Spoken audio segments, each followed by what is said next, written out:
Hello everyone, আসসালামু আলাইকুম। Welcome to our YouTube channel Samin's mom. আশা করি সবাই ভালো আছেন। আপনাদের দোয়া আলহামদুলিল্লাহ আমরা অনেক ভালো আছি। আজকে আপনাদের সাথে শেয়ার করব 1.5 থেকে 2 বছরের বাচ্চাদের জন্য চিকেন ভেজিটেবল খিচুড়ি রেসিপি। আমি মূলত এটা সামিন বাবুর জন্য রান্না করেছিলাম।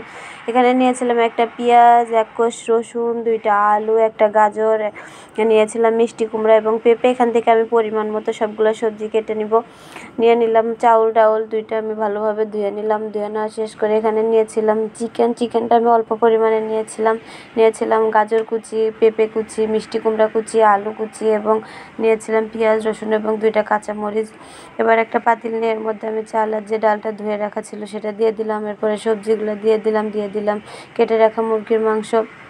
সব কিছু দেওয়া শেষ করে দিলাম পরিমাণ মতো হলুদ, দিয়েছিলাম পরিমাণ মতো জিরার গুঁড়া, দিয়েছিলাম লবণ, তারপরে দিয়েছিলাম পরিমাণ মতো তেল। সব কিছু ভালোভাবে হাত দিয়ে মেখে নিব। ভালোভাবে হাত দিয়ে মাখা শেষ করে আমি পরিমাণ মতো পানি দিয়ে দিব। পানিটা দেওয়া শেষ করে আমি চুলায় খিচুড়িটা বসিয়ে দিয়েছি। খিচুড়িটা বসিয়ে আমি কিছুক্ষণ অপেক্ষা করব খিচুড়িটা রান্না শেষ হওয়ার জন্য। আমার খিচুড়িটা প্রায় হয়ে আসছে। এর মধ্যে আমি নামানোর আগে দিয়ে দিলাম এলাচ, দারচিনির গুঁড়া, দিয়ে নামিয়ে নিলাম। এই তো আমার খিচুড়ি ফাইনাল লুক। আপনারা যাদের বাসায় 1.5 থেকে 2 বছরের বাচ্চা আছে তারাও ট্রাই করে দেখতে পারেন। খিচুড়িটা অনেক বেশি পুষ্টিকর। সবাই ভালো থাকবেন, সুস্থ থাকবেন, আমাদের জন্য দোয়া করবেন। আল্লাহ হাফেজ।